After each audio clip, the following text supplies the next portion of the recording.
ಮನವೆಂಬ ಮರ್ಕಟವು ತನುವೆಂಬ ಮರನೇರಿ ತಿನ್ನುತ್ತಿಹುದು ವಿಷಯ ಫಲಗಳನ್ನು ಕರುಣೀನಿ ತನು ಮನ ಕಾಯೋ ಸರ್ವಜ್ಞ. ಸರ್ವಜ್ಞ ಕವಿ ರಚಿಸಿರುವ ಈ ವಚನವು ಮನುಷ್ಯನ ಮನೋವಿಕಾರಗಳು ಮತ್ತು ಆಧ್ಯಾತ್ಮಿಕ ಶರಣಾಗತಿಯ ಬಗ್ಗೆ ಅತ್ಯಂತ ಆಳವಾದ ಅರ್ಥವನ್ನು ಹೊಂದಿದೆ.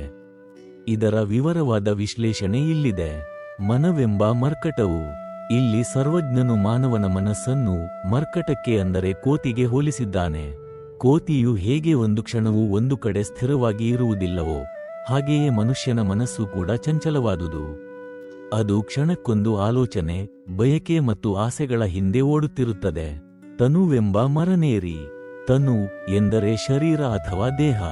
ಚಂಚಲವಾದ ಮನಸ್ಸನ್ನು ಹೊಂದಿರುವ ಕೋತಿಯು ಈ ದೇಹವೆಂಬ ಮರವನ್ನು ಹತ್ತಿದೆ. ಅಂದರೆ ಮನಸ್ಸು ತನ್ನೆಲ್ಲ ಆಟಗಳನ್ನು ಈ ದೇಹದ ಮೂಲಕವೇ ಪ್ರದರ್ಶಿಸುತ್ತದೆ.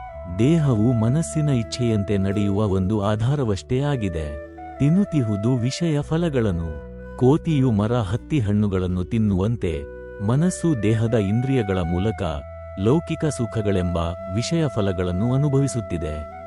ಕಾಮ, ಕ್ರೋಧ, ಲೋಭ, ಮೋಹ, ಮದ, ಮತ್ಸರಗಳೆಂಬ ಹಣ್ಣುಗಳನ್ನು ತಿನ್ನುತ್ತಾ ಸಂಸಾರದ ಮಾಯೆಯಲ್ಲಿ ಮುಳುಗಿದೆ.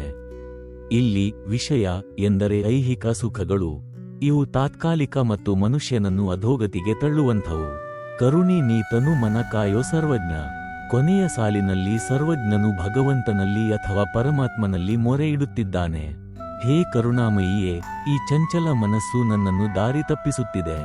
ನನ್ನ ಈ ದೇಹ ಮತ್ತು ಮನಸ್ಸನ್ನು ಲೌಕಿಕ ವ್ಯಾಮೋಹಗಳಿಂದ ರಕ್ಷಿಸಿ ಸನ್ಮಾರ್ಗದತ್ತ ಮುನ್ನಡೆಸು ಎಂದು ಬೇಡಿಕೊಳ್ಳುತ್ತಾನೆ. ಮನುಷ್ಯನ ಮನಸ್ಸು ಮಂಗನಂತೆ ಚಂಚಲವಾಗಿದ್ದು ಅದು ದೇಹದ ಮೂಲಕ ಪ್ರಾಪಂಚಿಕ ಸುಖಗಳನ್ನು ಬೆನ್ನಟ್ಟುತ್ತಿದೆ. ಈ ಚಕ್ರವ್ಯೂಹದಿಂದ ಹೊರಬರಲು ಮತ್ತು ಮನಸ್ಸನ್ನು ಹತೋಟಿಯಲ್ಲಿಡಲು ದೈವದ ಅಥವಾ ಗುರುವಿನ ಕರುಣೆ ಅತ್ಯಗತ್ಯ ಎಂಬುದು ಈ ವಚನದ ಗಹನವಾದ ಸಂದೇಶವಾಗಿದೆ.